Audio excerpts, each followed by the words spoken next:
Shri PS Subal 11 minute. Sir, ബഹുമാനപ്പെട്ട ധനകാര്യ വകുപ്പ് മന്ത്രി അവതരിപ്പിച്ച ബഡ്ജറ്റിനെ ഞാൻ പിന്തുണയ്ക്കുകയാണ് സാർ. ദീർഘവീക്ഷണവും വികസന കാഴ്ചപ്പാടുമുള്ള ബഡ്ജറ്റാണ് അദ്ദേഹം അവതരിപ്പിച്ചത്. സാർ, വിഴിഞ്ഞം പദ്ധതി എന്ന് പറയുന്നത് കേരളത്തിൻ്റെ വികസനത്തിലേക്കുള്ള ഒരു വലിയ കാൽവയ്പ്പാണ്. സാർ, സമുദ്രമാർഗമാണ് നമ്മുടെ ലോകത്തിൻ്റെ 80% ചരക്ക് ഗതാഗതം മുന്നോട്ട് പോകുന്നത്. ആ നിലയ്ക്ക് നോക്കുമ്പോൾ വിഴിഞ്ഞം പദ്ധതി കേരളത്തിൻ്റെ വികസനത്തിൻ്റെ ഒരു വലിയ തലം സൃഷ്ടിക്കാൻ പോവുകയാണ് സാർ. അതിന് പ്രാധാന്യം കൊടുത്തുകൊണ്ടാണ് സാർ ഈ ഗവൺമെൻറ് മുന്നോട്ട് പോകുന്നത്. ആ പദ്ധതി യാഥാർത്ഥ്യമാക്കുന്നതിൽ അത് ഏറ്റവും മികവോടെ കൊണ്ടുപോകുന്നതിൽ കേരളത്തിലെ ഇടതുപക്ഷ ജനാധിപത്യ മുന്നണി ഗവൺമെൻറ് വളരെ മികവാർന്ന പ്രവർത്തനമാണ് സാർ നടത്തിക്കൊണ്ടിരിക്കുന്നത്. സാർ, ആ വിഴിഞ്ഞം പദ്ധതിയുമായി ബന്ധപ്പെട്ടുകൊണ്ട് വിഴിഞ്ഞം, കൊല്ലം, പുനലൂർ വളർച്ചാ ത്രികോണമാണ് പ്രഖ്യാപിച്ചിരിക്കുന്നത്, VKPGT. സാർ, ഈ ഇത്തരമൊരു പുതിയ പദ്ധതി പ്രഖ്യാപിച്ച് കേരളത്തിൻ്റെ വികസന മുന്നേറ്റത്തിൽ ഒരു ചുവടുവയ്പ് നടത്തുവാൻ മുൻകൈയെടുത്ത ബഹുമാനപ്പെട്ട ധനകാര്യ വകുപ്പ് മന്ത്രിയെ ഞാൻ ഈ അവസരത്തിൽ അഭിനന്ദിക്കാൻ ആഗ്രഹിക്കുകയാണ് സാർ. 2 ബഡ്ജറ്റുകളാണ് നമ്മൾ കണ്ടത്. ഒന്ന് കേന്ദ്ര ബഡ്ജറ്റും സംസ്ഥാന ബഡ്ജറ്റും. സാർ, കേന്ദ്ര ബഡ്ജറ്റ് അദാനിക്ക് വേണ്ടിയുള്ള ബഡ്ജറ്റാണ്. സാർ, കേന്ദ്ര ബഡ്ജറ്റ് കോർപ്പറേറ്റുകൾക്ക് വേണ്ടിയുള്ള ബഡ്ജറ്റാണ്. സാർ, കാർഷിക മേഖലയെ തകർക്കുന്ന, തൊഴിൽ മേഖലയെ തകർക്കുന്ന, തൊഴിലുറപ്പ് പദ്ധതി പോലും അട്ടിമറിക്കുന്ന ബഡ്ജറ്റാണ് കേന്ദ്ര ബഡ്ജറ്റ്. സാർ, രാജ്യത്തെ തൊഴിലില്ലായ്മ, വിലക്കയറ്റം, പണപ്പെരുപ്പം, അതുപോലെ തന്നെ പട്ടിണിയും എല്ലാം സൃഷ്ടിക്കുന്ന ബഡ്ജറ്റാണ് കേന്ദ്ര ബഡ്ജറ്റ്. സാർ, ശതകോടീശ്വരന്മാരെ സൃഷ്ടിക്കുന്ന ബഡ്ജറ്റാണ് കേന്ദ്ര ബഡ്ജറ്റ്. സാർ, പ്രധാനമന്ത്രി ഇവിടെ വന്നുപോയെങ്കിലും വയനാടിന് വേണ്ടി ഒരു ചില്ലിക്കാശ് അനുവദിക്കുവാൻ കേന്ദ്ര ഗവൺമെൻറ് തയ്യാറായില്ല. സാർ, അത് അങ്ങേയറ്റം പ്രതിഷേധാർഹമായിട്ടുള്ളൊരു കാര്യമാണ്. സാർ, സംസ്ഥാന ബഡ്ജറ്റ് ഇവിടെ അവതരിപ്പിച്ചപ്പോൾ അതിൻ്റെ പ്രത്യേകമായ സാഹചര്യം നമ്മൾ മനസ്സിലാക്കേണ്ടതുണ്ട്. സാർ, ഇവിടെ കേന്ദ്ര ഗവൺമെൻറ് എടുക്കുന്ന സമീപനം എന്താണ്? സാർ, ഒരു വർഷം നമുക്ക് ലഭിക്കേണ്ട 50,000 കോടി രൂപയാണ് അവർ വെട്ടിച്ചുരുക്കിയത്. സാർ, 15ാം ധനകാര്യ കമ്മീഷൻ അനുവദിച്ച ചരിത്രത്തിലെ ഏറ്റവും കുറഞ്ഞ നികുതി വിഹിതമാണ് ഉണ്ടായത്, 1.92%. സാർ, കടമെടുപ്പ് പരിധി വെട്ടിക്കുറച്ചു. സാർ, 12ാം ധനകാര്യ കമ്മീഷൻ തദ്ദേശ സ്ഥാപനങ്ങൾക്ക് നികുതി വിഹിതമായി 4.54% നൽകിയതെങ്കിൽ 15ാം ധനകാര്യ കമ്മീഷൻ നമുക്കറിയാം 2.68% മാത്രമാണ് നൽകിയത്. സാർ, കേന്ദ്ര അവഗണന അങ്ങേയറ്റമാണ്. സാർ, ഇവിടെ ഒരു സാമ്പത്തിക ഉപരോധമാണ് ഫലത്തിൽ നടക്കുന്നത്. അമേരിക്ക അവർക്കിഷ്ടമില്ലാത്ത രാജ്യങ്ങളോട് സാമ്പത്തിക ഉപരോധം പ്രഖ്യാപിക്കാറുണ്ട്. അതുപോലെ തന്നെ ഒരു ഫെഡറൽ സംവിധാനത്തിൽ ഒരു കേന്ദ്ര ഗവൺമെൻറ് ഒരിക്കലും ചെയ്യാൻ പാടില്ലാത്ത തരത്തിൽ സാമ്പത്തിക ഉപരോധമാണ് സാർ കേന്ദ്ര ഗവൺമെൻറ് കേരളത്തോട് പുലർത്തുന്നത്. സാർ, ഇത്തരമൊരു സാഹചര്യത്തിലാണ് നമ്മുടെ കേരളത്തിലെ ബഡ്ജറ്റ് അവതരിപ്പിച്ചത്. സാർ, ഒരു ധനകാര്യ മാനേജ്മെൻറ്റ് നമുക്ക് അതിൽ കാണുവാൻ കഴിയും. സാർ, ധനക്കമ്മി കുറഞ്ഞു. 2021-2022 4.4% ധനക്കമ്മി. 2023-24 2.9% കുറയുകയുണ്ടായി. സാർ, റവന്യൂ കമ്മി കുറഞ്ഞു. 2021-2022 2.25%. 2023-24 1.58% കുറയുണ്ടായി. സാർ, സംസ്ഥാനത്തിൻ്റെ തനതു വരുമാനം വർദ്ധിക്കുകയുണ്ടായി. 2020-21 47,660 കോടി രൂപയായിരുന്നു തനതു വരുമാനം. സാർ, 2024-25 കഴിയുമ്പോൾ 81,000 കോടി രൂപയായി അത് വർദ്ധിപ്പിക്കാൻ കഴിയുമെന്നാണ് ഇവിടെ പ്രഖ്യാപിച്ചിട്ടുള്ളത്. സാർ, 4 വർഷക്കാലം കൊണ്ട് 70% വർധനവ്. സാർ, ഇതാണ് ധനകാര്യ മാനേജ്മെൻറ്റ്.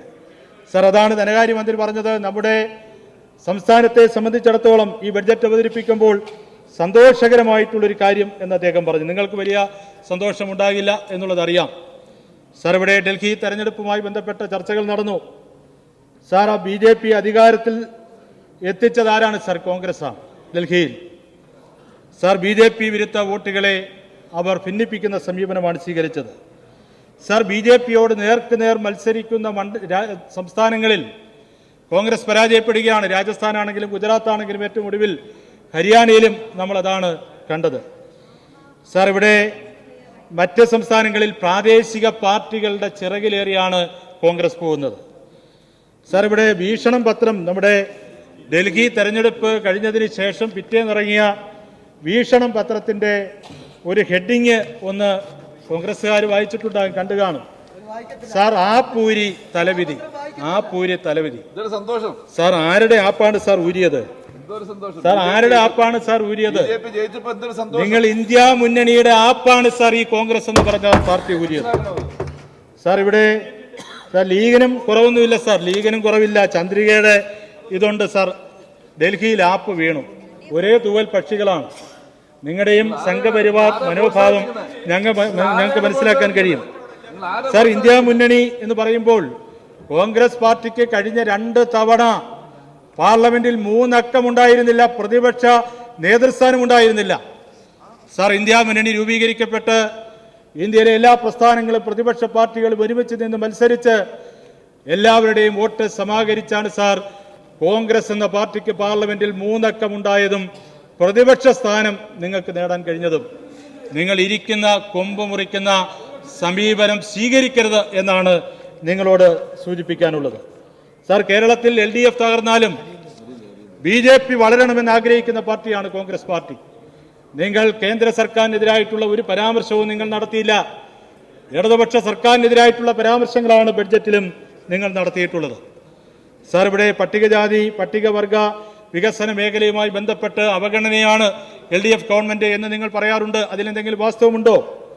സാർ ഇത് നിരന്തരം നിങ്ങൾ പ്രചരിപ്പിക്കാൻ ശ്രമിക്കുന്നു. ഇത്തവണത്തെ ബഡ്ജറ്റിൽ 1801.60 കോടി രൂപ പട്ടികജാതി വകുപ്പുമായി ബന്ധപ്പെട്ട് 1435.5 കോടി രൂപ തദ്ദേശ സ്ഥാപനങ്ങളുമായി ബന്ധപ്പെട്ട് അങ്ങനെ 3236.85 കോടി രൂപയാണ് സാർ പട്ടികജാതി മേഖലയ്ക്ക് വേണ്ടി നീക്കിവെച്ചത്. സാർ പട്ടികവർഗ മേഖലയ്ക്ക് വേണ്ടി 804.70 കോടി രൂപ പട്ടികവർഗ വകുപ്പിന് വേണ്ടി 215.77 കോടി രൂപ തദ്ദേശ സ്ഥാപനങ്ങളുമായി ബന്ധപ്പെട്ടുകൊണ്ട് വിനിയോഗിക്കപ്പെടുന്നു. അങ്ങനെ 1020.44 കോടി രൂപ, രണ്ടും കൂടി 4257.29 കോടി രൂപയാണ് സാർ പട്ടികജാതി പട്ടികവർഗ വികസന മേഖലയ്ക്ക് വേണ്ടി ഇത്തവണ ബഡ്ജറ്റിൽ കേരളത്തിലെ ഇടതുപക്ഷ ജനാധിപത്യ മുന്നണി ഗവൺമെന്റ് നീക്കിവെച്ചിട്ടുള്ളത്. നിങ്ങളുടെ പ്രചരണം ഒരു ദുഷ്പ്രചരണമാണ്. നിങ്ങളുടെ കാലത്ത് അനുവദിച്ചതിനേക്കാൾ എത്ര കോടി രൂപയാണ് അധികമായി വിനിയോഗിച്ചിട്ടുള്ളത്? സാർ വനമേഖലയുമായി ബന്ധപ്പെട്ട് കൂടുതൽ പണം നീക്കിവെച്ചിട്ടുണ്ട്. സാർ വനമേഖലയിൽ വന്യജീവി മനുഷ്യ സംഘർഷം വർദ്ധിച്ചുകൊണ്ടിരിക്കുകയാണ്. സാർ ആളുകൾക്ക് കൃഷി ചെയ്യാൻ കഴിയാത്ത സാഹചര്യമുണ്ട്. സാർ എപ്പോഴും നിയമസഭയിൽ ചർച്ച ചെയ്യുന്നൊരു വിഷയമാണ്. മുഖ്യമന്ത്രി മീറ്റിംഗ് വിളിച്ചു ചേർത്ത് ഒരു പദ്ധതി പ്രഖ്യാപിക്കുകയുണ്ടായി. സാർ കേന്ദ്ര വന നിയമത്തിൽ ഗണ്യമായിട്ടുള്ള മാറ്റം വരുത്തിയെങ്കിൽ മാത്രമേ ശാശ്വതമായിട്ടുള്ള പരിഹാരം കാണാൻ കഴിയുകയുള്ളൂ. സാർ 2018 കാർഷിക മേഖലയുമായി ബന്ധപ്പെട്ട അതിൻ്റെ നഷ്ടപരിഹാരത്തിൻ്റെ വില പുതുക്കി നിശ്ചയിച്ചത്. എത്ര വർഷങ്ങൾ കഴിയുന്നു? സാർ നഷ്ടപരിഹാരം കാർഷിക വിളകളുമായി ബന്ധപ്പെട്ട് കർഷകർക്കുണ്ടാകുന്ന വിളകൾക്ക് മതിയായ നഷ്ടപരിഹാരം നൽകണം. വന്യജീവി ആക്രമണത്തിൽ മരണപ്പെടുന്നവർക്ക് പരിക്ക് പറ്റുന്നവർക്ക് മതിയായിട്ടുള്ള നഷ്ടപരിഹാരം നൽകണം. സാർ അതിനായിട്ടുള്ള കൂടുതൽ തുക വകയിരുത്തുന്നതിന് ആവശ്യമായിട്ടുള്ള നടപടികൾ സ്വീകരിക്കണം എന്നാണ് അതുമായി ബന്ധപ്പെട്ട് സൂചിപ്പിക്കുവാനുള്ളത്. സാർ ഇവിടെ തെന്മല ഇക്കോ ടൂറിസവുമായി ബന്ധപ്പെട്ടുകൊണ്ട് ഏറ്റവും പ്രധാനപ്പെട്ട ഒരു ടൂറിസം പദ്ധതിയാണ്. സാർ ആ പദ്ധതിക്ക് വലിയ സാധ്യതയുണ്ട്. ബഹുമാനപ്പെട്ട ധനകാര്യ വകുപ്പ് മന്ത്രിക്ക് അറിയാം അതിൻ്റെ സാധ്യതകളെ സംബന്ധിച്ച്. അതുകൊണ്ട് കൂടുതൽ പണം വകയിരുത്തിക്കൊണ്ട് തെന്മല ഇക്കോ ടൂറിസം പദ്ധതിയെ കേരളത്തിലെ ഏറ്റവും പ്രധാനപ്പെട്ട ഒരു ടൂറിസ്റ്റ് ഡെസ്റ്റിനേഷനാക്കി മാറ്റുന്ന കാര്യത്തിൽ അനുകൂലമായ തീരുമാനം കൈക്കൊള്ളണം എന്നാണ് എനിക്ക് സൂചിപ്പിക്കാനുള്ളത്. സാർ ഇവിടെ വയനാട് ദുരന്തം കേന്ദ്രം പണം അനുവദിച്ചില്ലെങ്കിലും കേരളത്തിലെ ഗവൺമെന്റ് മാതൃകാപരമായി ആ ദുരന്തത്തിനിരയായിട്ടുള്ള ആളുകളെ ചേർത്ത് പിടിച്ചുകൊണ്ട് അവരെ സഹായിക്കുവാനുള്ള പ്രവർത്തനങ്ങളുമായി മുന്നോട്ട് പോവുകയാണ്. സാർ അവിടെ ഇത്തവണത്തെ ബഡ്ജറ്റിൽ 750 കോടി രൂപയാണ് സാർ പ്രത്യേകമായി അനുവദിച്ചിട്ടുള്ളത്. അത് സ്വാഗതാർഹമായിട്ടുള്ള നടപടിയാണ്. സാർ അതോടൊപ്പം തന്നെ മറ്റൊരു കാര്യം ചൂണ്ടിക്കാണിക്കാനുള്ളത്, കോഴിക്കോട് ജില്ലയിൽ വിലങ്ങാട് അവിടെ ആളുകൾ കൂടുതൽ നഷ്ടപ്പെട്ടില്ല എന്നുള്ളത് വളരെ അതിനോട് സന്തോഷകരമായിട്ടുള്ളൊരു കാര്യമാണ്. പക്ഷേ അവിടെ ഉണ്ടായ ദുരന്തം വളരെ വലുതാണ്. ആ ദുരന്തത്തിൻ്റെ തീവ്രത കുറയ്ക്കുവാൻ വിലങ്ങാടിനും ഒരു പദ്ധതി പ്രഖ്യാപിക്കുന്നതിന് ഗവൺമെന്റ് മുന്നേ എടുക്കണം. ധനകാര്യ വകുപ്പ് മന്ത്രി ഈ കാര്യത്തിൽ പ്രത്യേകമായി ഇടപെടണം എന്നാണ് എനിക്ക് ഈ അവസരത്തിൽ സൂചിപ്പിക്കാനുള്ളത്. സാർ തോട്ടം മേഖലയുമായി ബന്ധപ്പെട്ട് ലയങ്ങളുടെ അവസ്ഥ ബഹുമാനപ്പെട്ട അങ്ങേക്കും അറിയാം. ആ ലയങ്ങളുടെ പുനരുദ്ധാരണവുമായി ബന്ധപ്പെട്ട് ബഡ്ജറ്റിൽ പണം നീക്കി വെച്ചിരുന്നു. സാർ, ആ പദ്ധതി നമുക്ക് ആരംഭിക്കാൻ കഴിഞ്ഞില്ല. ഇത്തവണയും കൂടുതൽ പണം അനുവദിച്ചുകൊണ്ട് ഈ വർഷം തന്നെ ലയങ്ങളുടെ പുനരുദ്ധാരണം നടപ്പാക്കിക്കൊണ്ട് ആ പാവപ്പെട്ട തോട്ടം തൊഴിലാളികളെ സഹായിക്കുന്നതിനാവശ്യമായിട്ടുള്ള നടപടികൾ സ്വീകരിക്കേണ്ടതുണ്ട്. സാർ, കാർഷിക മേഖലയുമായി ബന്ധപ്പെട്ടുകൊണ്ട് നെൽകൃഷിയുമായി ബന്ധപ്പെട്ടുകൊണ്ട് 150 കോടി രൂപയുടെ ഒരു പദ്ധതിയാണ് ഗവൺമെന്റ് പ്രഖ്യാപിച്ചിരിക്കുന്നത്. അത് സ്വാഗതാർഹമായിട്ടുള്ള കാര്യമാണ്. സാർ, ഹോർട്ടിക്കൾച്ചർ മിഷൻ മേഖലയിൽ അനന്തമായിട്ടുള്ള സാധ്യതകളുണ്ട്. സാർ, അത് കേന്ദ്ര സംസ്ഥാന പദ്ധതിയാണ്. അവരുടെ മിഷൻ മാനേജ്മെന്റ് വെട്ടിക്കുറച്ച സാഹചര്യത്തിൽ അതിനൊരു പ്രത്യേകമായിട്ടുള്ള സഹായം ഒരു 2 കോടി രൂപയെങ്കിലും അനുവദിച്ചുകൊണ്ട് കേരളത്തിലെ ഹോർട്ടിക്കൾച്ചർ മിഷൻ സംവിധാനത്തെ സഹായിക്കുവാൻ ആവശ്യമായിട്ടുള്ള നടപടികൾ സ്വീകരിക്കണമെന്ന് ഞാൻ ഈ അവസരത്തിൽ സൂചിപ്പിക്കുകയാണ്. പരമ്പരാഗത വ്യവസായ മേഖലയുമായി ബന്ധപ്പെട്ടുകൊണ്ട് കശുവണ്ടി കയർ കൈത്തറിക്ക് പണം കഴിഞ്ഞ തവണത്തേക്കാൾ നീക്കിവെച്ചിട്ടുണ്ട്. എന്നാൽ വളരെ പ്രധാനപ്പെട്ട മേഖലകൾ എന്നുള്ള തരത്തിൽ ആ മേഖലയ്ക്ക് കൂടുതൽ പണം നീക്കിവെക്കുന്നതിനാവശ്യമായിട്ടുള്ള നടപടികൾ ഉണ്ടാകണം. അതോടൊപ്പം തന്നെ വിലക്കയറ്റം നിയന്ത്രിക്കുവാൻ ഫലപ്രദമായിട്ടുള്ള നടപടികൾ ഈ ഗവൺമെന്റ് സ്വീകരിക്കുന്നുണ്ട്. സാർ, നമ്മുടെ സപ്ലൈകോ ഔട്ട്ലെറ്റുകൾ സജീവമാകണമെങ്കിൽ കൂടുതൽ പണം നീക്കിവെക്കേണ്ടതുണ്ട്. അതുകൊണ്ട് കൂടുതൽ പണം നീക്കിവെക്കുന്നതിനാവശ്യമായിട്ടുള്ള നടപടികൾ സ്വീകരിക്കണം. ഞാൻ അവസാനിപ്പിക്കുകയാണ്. സാർ, കേരളത്തിൻ്റെ വികസനത്തിന് വലിയ മുന്നേറ്റം നൽകിയ സർക്കാരാണ് കേരളത്തിലെ ഇടതുപക്ഷ ജനാധിപത്യ മുന്നണി സർക്കാർ. നിങ്ങൾ കെഫിയെ എതിർക്കും, പക്ഷേ നിങ്ങൾ ഫണ്ടിൻ്റെ കാര്യം പറഞ്ഞു. ഞങ്ങളൊക്കെ MLA-മാരായിരുന്ന സമയത്ത് ഞങ്ങൾക്ക് ബഡ്ജറ്റിൽ 20% ഒരു പ്രവൃത്തി പോലും ഇല്ലാതിരുന്ന സാഹചര്യങ്ങൾ ഉണ്ടായിട്ടുണ്ട് നിങ്ങളുടെ ഗവൺമെന്റ് കാലത്ത്. പക്ഷേ കിഫ്ബി വഴി പണം ലഭിക്കാത്ത ഏതെങ്കിലും ഒരു പ്രതിപക്ഷ MLA ഉണ്ടെങ്കിൽ എഴുന്നേറ്റ് നിൽക്കാൻ ഞാൻ ആവശ്യപ്പെടുകയാണ്. നിങ്ങൾക്ക് എഴുന്നേറ്റ് നിൽക്കാൻ കഴിയില്ല. കാരണം കോടിക്കണക്കിന് രൂപയാണ് നിങ്ങൾക്ക്.